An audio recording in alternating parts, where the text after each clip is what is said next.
भाइयों, conservation agriculture के तहत यह प्रयोग कृषि विज्ञान केंद्र रीवा में किया जा रहा है। किसान भाइयों, इस तकनीक के तहत हम अरहर की कटाई के बाद हम उस खेत में बिना जुताई के सीधे गेहूं की बोनी करते हैं। इस पद्धति में को अपनाने से न केवल हमें खेती में लागत घटाने में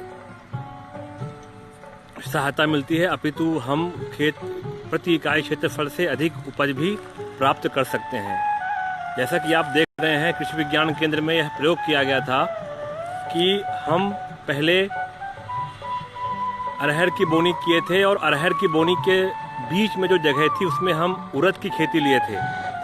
उड़द की फसल को काटने के बाद हमने उसको उसी खेत में अरहर की उपज भी प्राप्त की और अरहर की उपज प्राप्त करने के बाद अब उसी खेत में हम बिना जुताई के जीरो टिलेज माध्यम से हम गेहूं की बोनी कर रहे हैं।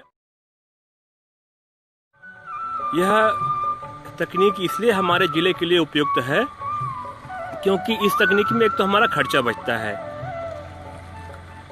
हमें खेत को बनाना नहीं पड़ता, खेत में हमें सिंचाई नहीं करनी पड़ती यानी पलेवा नहीं देना पड़ता, और तीसरा जो सबसे बड़ा लाभ होता है कि गेहूं के खेत में जो खरपतवार उगते हैं उसमें से जो गेहूं का मामा बनजवा यानी फेलरिस माइनर है उसका बहुत ही कम जमाव होता है अगर हम बोनी इस तरह से करते हैं।